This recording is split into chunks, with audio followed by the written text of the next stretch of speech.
అందరికీ నమస్కారం అండి. ఈరోజు మనం దేవగుప్తం అన్నపూర్ణ గారు రచించిన కొత్త కోణం అనే ఓ చక్కటి కథను విందాం. ఇక కథలోకి వెళ్దాం. హైదరాబాద్ ట్రైన్ దిగి రాఘవ ఇల్లు చేరేసరికి రాత్రి 10 గంటలవుతుంది. లోపల నుంచి కొడుకు కోడలు మాటల్లో తన గురించి ప్రస్తావన రావటంతో తలుపు తట్టబోతున్న వాడల్లా ఆగిపోయాడు. ఈయనకు తిని కూర్చుంటే తోచడం లేదు కాబోలు. ఆ పేపర్లో పత్రికలో చూసి మనం చూసారా, వాళ్ళ స్నేహితుడి దగ్గర నుంచి ఉత్తరం వచ్చినప్పుడు ఎంత గొడవ చేశాడో. అసలు టిక్కెట్కే మన మీద ఆధారపడినవాడు ఆ పత్రికలకు ఫోటో ఎందుకు పంపించాలి? పంపించాడు సరే, దానికి ఆయన ఎవరో ఉత్తరం రాయటం, ఈయన గిలిగిల్లాడిపోయి పరిగెత్తటం చూసారా?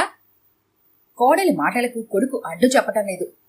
చెప్పి గొడవ చేసుకుని మనశ్శాంతి లేకుండా చేసుకునే తెలివి తక్కువ వాడు కాదు రాఘవ కొడుకు. నిజమే, ఆ ఫోటో పత్రికకు పంపటం, అది పత్రికలో అచ్చు కావటం, తన అడ్రస్ కు సారథి రిప్లై రాయటం, తను డబ్బు సమకూర్చుకుని వెళ్లేసరికి వాడు మృత్యురేఖ దాటేస్తూ ఉండటం అన్నీ గుర్తొచ్చి విపరీతమైన నీరసం వచ్చింది రాఘవకు. పోన్లేబోయ్, అమ్మ పోయినప్పటి నుంచి మరీ ఒంటరితనంతో బాధపడుతున్నాడు. దాంతోనే ఆయన ఆరోగ్యం పాడై ఉద్యోగం మానేశాడు. లేకపోతే ఆ వచ్చే ముష్టి 1500తోనే ఆయన జీవితం గడిచిపోయేదా? మధ్యలోనే అందుకొని గట్టిగా అంది కోడలు. ఎందుకు నీకు ఆయనంటే అంత కోపం? పాపం, సంపాదించిన ప్రతి పైసా నాకే ఇచ్చాడు. రిటైర్మెంట్ బెనిఫిట్ కూడా ఇచ్చాడులే, ముష్టి 50,000. ఆయన పోయేదాకా చూడాలిగా మరి. ఎందుకో కోడలికి తనంటే అంత విముఖత్వం. అమ్మా, తాతయ్యకు ఉత్తరం వచ్చిందే, లెటర్ బాక్స్లోనే ఉంది. నేను తర్వాత తీద్దామని మర్చిపోయాను. నిద్రగొంతుతో చెప్పింది కావ్య, రాఘవ మనవరాలు. సర్లే, మళ్ళీ ఏ పని పాట లేనివాడో రాసుంటాడు ఆ పాత ఫోటో చూసుకొని. నువ్వింకా పడుకోలేదా? మళ్ళీ రేపొద్దునే లేవనంటావు. ఒక్క కసురు కసిరింది కూతుర్ని. వెంటనే బయటకు నడిచి లెటర్ బాక్స్ లోంచి ఉత్తరం తీసి పక్కనే ఉన్న స్ట్రీట్ లైట్ దగ్గరికెళ్లాడు రాఘవ. ఫ్రమ్ రమణ అనుంది. రమణ అంటే గుర్తుకు రావడం లేదు రాఘవకు. ఉత్తరం చదవటం మొదలుపెట్టాడు. రాఘవకు, మిమ్మల్ని ప్రియమైన రాఘవాన్ని సంబోధించేటంత చనువు మనిద్దరి మధ్య లేదు. ఉండండి, కానీ ఉత్తరం రాయటానికి కారణం మీరు. 40 సంవత్సరాల క్రితం మన గ్రూప్ ఫోటో పత్రికకు పంపించటమే. అందులో అడ్రస్ చూసి మీకు ఈ ఉత్తరం రాయాలి అనిపించింది. నేనెవరో మీకు గుర్తు రాకపోవచ్చు. డిగ్రీలో మీ క్లాస్మేట్ శోభన్ బాబు గుర్తున్నాడా? అదేనండి, క్లాస్లో అందరూ కలిసి నాకు పెట్టిన నిక్ నేమ్. గుర్తొచ్చాడు. మంచి రంగు, పర్సనాలిటీ, ఉంగరాల జుట్టుతో హీరోలాగా ఉండేవాడు. అతనే ఈ రమణ? గుర్తొచ్చానా? ఇంతకీ డిగ్రీలో క్లాస్మేట్స్ ని. గ్రూపులు వేరే కావటం వలన కామన్ క్లాస్లో కలిసేవాళ్లం. అందుకే పెద్ద క్లోజ్నెస్ లేదు మన మధ్య. అన్నట్టు మీ ఫ్రెండ్ సారథి గారు బావున్నారా? మనమందరం సింహాచలం వెళ్ళినప్పుడు అక్కడున్న ఓ స్తంభం పట్టుకొని మన మనసులో కోరిక కోరుకుంటే ఫలిస్తుందని నువ్వు సారథి అనుకుంటుంటే విని నేను మొక్కుకున్నాను. ఏమనో తెలుసా? నేనెటూ ఫస్ట్ క్లాస్ స్టూడెంట్ని కాదు. వేరే వాళ్ల మీద ఆధారపడకుండా నా జీవితం చివరి వరకు సాగించాలి అని. అప్పటి వరకు మనసులో లేని ఆలోచనలను ఆ రోజు నుండే ఒక పద్ధతి ప్రకారం మలుచుకున్నాను. పోస్ట్ గ్రాడ్యుయేషన్ కాగానే ఉద్యోగ ప్రయత్నాలు చేసి అలసిపోయి మా ఊరు వెళ్లాను. వెళ్లగానే మా నాన్న బలవంతంతో కట్నంతో పాటు పట్నంలో బట్టా షాపులో పార్ట్నర్షిప్ వచ్చే ప్రపోజల్తో పార్వతిని పెళ్లి చేసుకున్నాను. పార్వతి కనుముక్కు తీరు చక్కగానే ఉన్న చక్కటి నల్లరాతి విగ్రహంలా ఉండేది. తనకున్న డబ్బుతో ఆ లోపాన్ని కప్పిపుచ్చుతూ, నాకు లేని డబ్బు ఆధారంగా నన్ను పార్వతికి కొనిపెట్టాడేమో తండ్రి. కాని నల్లని రూపున్న పార్వతి మనసు మల్లె కన్నా తెల్లనిది కావటం నా అదృష్టమే. మన చదువుకి, ఊహలకి, జీవితానికి పొంతన ఏమాత్రం ఉండదని అర్థమై అడ్జస్ట్ అయిపోయాను. కాని బాధపడుతూ సర్దుకుపోవాల్సిందే అన్నంత కష్టం నాకెప్పుడూ కలగలేదు. కలిసొచ్చిన వ్యాపారం, 2 కొడుకులు, 1 కూతురు. అందరికీ పెళ్లిళ్ళైపోయాయి. కొడుకులు కోడళ్ళు ఉద్యోగస్తులే. అమ్మాయికి ఫారిన్ సంబంధం చూశాను. బాధ్యతలు తీరిపోయాక ఉండటం అనవసరం అనుకుందేమో. జీవితాంతం మీకు తోడుంటా అంటూ నన్నంటి పెట్టుకున్న పార్వతి ఆ మాట వమ్ము చేస్తూ నన్ను ఒంటరివాణ్ణి చేసి భగవంతుని చేరి 2 ఏళ్లవుతోంది. అప్పటి వరకు ఉన్న ఉద్యోగం హుష్కాకి అంటూ ఎగిరిపోయింది.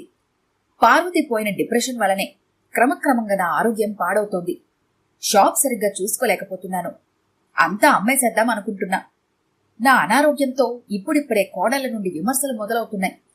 పత్రికలో పడ్డ ఆ పాత ఫోటో అడ్రస్ చూసి ఒక్కసారి పాత రోజులు, కమ్మని కలలు కనే కాలేజీ రోజులు, ఆ హుషారు, తీయదనం, ధైర్యం అన్నీ గుర్తొచ్చి మన మధ్య పెద్ద చనువు లేకపోయినా మీరేమనుకుంటారో అని ఆలోచించుకున్నా ఆయన ఇంత పెద్ద ఉత్తరం రాసినందుకు క్షమించండి.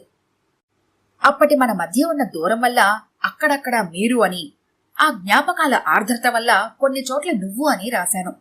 అర్థం చేసుకుంటారుగా. ప్రస్తుతం నా ఆరోగ్య ఆర్థిక సమస్యల వల్ల నిన్ను చూడాలని ఎంతగానో ఉన్నా రాలేకపోతున్నాను. నువ్వు వీలు చూసుకొని వస్తే నాకు అంతకన్నా ఆనందించే రోజు ప్రస్తుతానికి ఉండదు. నీకోసం ఎదురు చూస్తాను. ప్రేమతో, మీకప్పుడు కాకపోయినా ఇప్పుడు ఆప్తమిత్రుడవ్వాలనుకుంటున్నా, రమణ. అదేంటి ఇంత పాత డేట్ ఉంది? దగ్గర నెల రోజుల క్రితం రాసిన ఉత్తరం. పోస్టల్ డిలేనో, పోస్ట్ చేయటంలో డిలేనో. సారథి గురించి దిగులు ఆ ఉత్తరంలో కొంచెం శాంతించింది. ఆ ఉత్తరంలోని ఏదో తెలియని దగ్గరతనంతో, ఆర్తితో నన్ను తన దగ్గరికి లాక్కుంటున్నాడు రమణ. కన్నీటితో మసకబారుతున్న కళ్లను తుడుచుకుంటూ ఒక్క నిమిషం ఆలోచించాడు రాఘవ. అందరికీ ఒకేలాంటి అనుభవాలా? తనిప్పుడు ఇంటికెళ్తే సంతోషించేవాళ్లు లేకపోగా బాధపడేవాళ్లే ఎక్కువ. ఒక్కసారి రమణ దగ్గరికి వెళ్తే నష్టమేంటి? జోబులో చూసుకున్నాడు రాఘవ. పర్వాలేదు, టికెట్టుకు డబ్బులున్నాయి. స్టేషన్ వైపు నడిచాడు రాఘవ. రమణ ఇచ్చిన అడ్రస్ ప్రకారం అక్కడికి చేరేసరికి ఉదయం 6:30 అయింది. ఇల్లు పెద్దదే, 2 అంతస్తుల మేడ. క్రింద 2, పైన 2 వాటాలుగా ఉంది. ముందున్న ఖాళీ స్థలంలో ఏవో పూల మొక్కలు. క్రింద 2 వాటాల్లో ఏ తలుపు తట్టాలని ఆలోచిస్తుంటే బయట నుంచి, హలో, ఎవరండి మీరు? సన్నగా వినిపించిన ఆడపిల్ల గొంతు విని వెనక్కి తిరిగాడు రాఘవ. లూనా స్టాండ్ వేసి పుస్తకాల బ్యాగుతో వస్తోందో 16 ఏళ్ల అమ్మాయి. రమణ ఉన్నాడా అమ్మా? అడిగాడు రాఘవ. ఓ, తాతయ్య గురించా? రండి. మీరు రాఘవ గారా? అడిగింది ఆ అమ్మాయి. అవునమ్మా, ఉన్నాడా మీ తాతయ్య? ఉన్నారు గాని ప్రస్తుతానికి ఇంట్లో కాదు. మీరొస్తే తీసుకురమ్మన్నారు. లూనా మీద కూర్చోగలరా? అడిగింది అమ్మాయి. ఎక్కడికెళ్ళాలి? హోంకి. అంటే? చూద్దురుగాని పదండి. రయ్యను నడుపుతూ 10 నిమిషాల్లో ఓ భవనం ముందు ఆపింది. వృద్ధాశ్రమం. బోర్డు చూసి ఒక్క క్షణం అచేతనుడయ్యాడు రాఘవ. అంటే అందరూ ఉండి అంత ఆస్తి సంపాదించి చివరికి రమణ ఇక్కడ? మనసులో ముల్లుగుచ్చుకున్న భావన. నిజంగా వృద్ధాప్యం ఎంత శాపం అనుకుంటూ లోపలికి నడిచాడు రాఘవ. లోపల మెడిటేషన్ క్లాస్ జరుగుతోంది. ఇద్దరూ బయటే కూర్చున్నారు. చూడండి తాతగారు, మేమింతమందిని ఉండగా తాతయ్య ఇక్కడ ఉంటానని పట్టుబట్టారు. ఇంట్లో అంతా ఈ విషయం గురించి ఎంత బాధపడుతున్నామో తెలుసా అని వాచ్ చూసుకొని, అరే, మళ్ళీ కాలేజ్కి టైం అయిపోతుంది, నేను వెళ్ళొస్తాను. తాతయ్యకు మీరు నచ్చ చెప్పరు ప్లీజ్ అంటూ వెళ్ళిపోయింది. రాఘవ, నువ్వేనా? నా ఉత్తరం చూసి వచ్చావా? సంభ్రమంగా అడుగుతూ వచ్చి రాఘవ చేతులు పట్టుకున్నాడు రమణ. రాఘవ కళ్ళు చెమర్చాయి. కష్టసుఖాలు మాట్లాడుకున్న తర్వాత విషయంలోకి వచ్చాడు రాఘవ. అదేంటి రమణ, అంత ఆస్తి, సొంత ఇంటిని, సొంత మనుషులను వదిలేసి ఇక్కడ ఉండటమేంటి? మీ వాళ్లంతా బాధపడుతున్నారట. అంతేలే రాఘవ, మన ఇంట్లో ఏదన్నా వస్తువు ఉందనుకో, వాడకంలో ఉన్నన్ని రోజులు వాడతాము. అదే మూలపడిందనుకో, అదెంత ఇష్టమైనదైనా మనకు ఇంట్లో అడ్డుగా, అనవసరంగా అనిపిస్తుంది. అంటే మనుషులు, వస్తువులు ఒకటేనా? మనం కని, పెంచి ప్రయోజకుల్ని చేసింది ఎందుకు? వృద్ధాప్యంలో మనల్ని ఆదరిస్తారనే కదా? ఆవేశంగా అడిగాడు రాఘవ. అదిగో అక్కడే ఉంది మన లోపం. కని, పెంచి పెద్ద చేయటం అనేది మన బాధ్యత మాత్రమే. అంతేగాని అది మన పెట్టుబడి అని, దానికి ప్రతిఫలం రావాలని అనుకోవటమే మన తప్పు. పిల్లలు మాత్రమే మన జీవితమని, మనకున్నదంతా మనముండగానే వాళ్ళకిచ్చేయాలని అనుకోవటం కూడా తప్పే. అవన్నీ మన జీవితంలో ఒక్కో భాగం. అందులో మన భాగం మనకెప్పుడూ ఉండాలి. ఒకప్పటి సంగతేమో గాని ప్రస్తుత సమాజపు స్పీడు జీవితానికి సెంటిమెంట్స్తో ముడిపడితే అనవసరపు అశాంతి, బాధ తప్ప ఏమీ మిగలవు. నువ్వు అన్నట్లు నా కొడుకులు, కోడళ్ల దగ్గర నేనుండొచ్చు. కాని వారిద్దరూ ఉద్యోగాలు చేస్తున్నవాళ్లు. హడావిడి జీవితాల్లో మనం వాళ్లకు బర్డెన్ అవుతాము. కాగా అలసి సొలసి వచ్చిన వాళ్లకు మనతో తీరిగ్గా మాట్లాడే ఓపిక, తీరిక ఉండవు. వాళ్లని తప్పుపడుతూ, ఒంటరితనం ఫీల్ అవుతూ బాధపడే బదులుగా ఇక్కడ మన సమవయస్కులతో హాయిగా తీరిగ్గా మన ఓపిక, మన టైము మన చేతిలో ఉంచుకొని కాలక్షేపం చెయ్యాలనిపించింది. ఉన్న ఆస్తి 4 భాగాలు చేసి పిల్లల ముగ్గురికి 3 భాగాలు ఇచ్చేశాను. 4వ భాగం నా పేరున ఫిక్స్డ్ డిపాజిట్ చేసి ఆ వడ్డీ ఈ హోంకే ఇచ్చేస్తున్నాను నెల నెల. ఇంకా ఒంట్లో ఓపిక ఉంది కనుక హోంకి అవసరమైన అకౌంట్స్ లాంటివి చూస్తూ, టీవీ, యోగా లాంటి వాటితో తోటివారి కష్టసుఖాలు వింటూ ఓదారుస్తూ ఇలాంటి మానసిక తృప్తినిచ్చే కార్యక్రమాలలో కాలక్షేపం చేస్తూ హాయిగా ఉన్నా. దీనావస్థలో ఉన్నవారికి ఉచితంగా సేవ చేస్తూ ఈ సంస్థకే నా తదనంతరం నా వాటా చెందేలా రాశాను. రమణ చెప్పుకుంటూ పోతున్నాడు. నిజమే, రిటైర్ అవ్వగానే జీవితం అయిపోయినట్లు, చిన్న చిన్న అనారోగ్యాలకే పెద్ద రోగాలొచ్చి మూలపడిపోయినట్లు కాకుండా మన ఓపికున్నంత వరకు ఎవరి మీదైనా ఆధారపడకుండా జీవితాన్ని గడపగలిగితే ఎంత తృప్తి. తను మాత్రం మూలపడిన వస్తువులా ఎందుకుండాలి?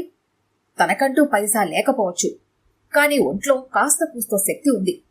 రమణ లాంటి వాళ్ల ప్రోత్సాహం ఎటూ ఉంటుంది. తను ఈ హోంలోనే ఉండి చేతనని పని చేయాలని ఆ క్షణంలోనే నిశ్చయించుకున్నాడు రాఘవ. జీవితాన్ని కొత్త కోణంలో నుంచి చూడటంతో కొత్త జీవితంలోకి అడుగుపెట్టినట్లనిపించింది రాఘవకు. ఈ కథ గనుక మీకు నచ్చినట్లయితే లైక్ చేయండి, షేర్ చేయండి. మరిన్ని ఇంట్రెస్టింగ్ కథల కోసం మా ఛానల్ని తప్పకుండా సబ్స్క్రైబ్ చేసుకోండి.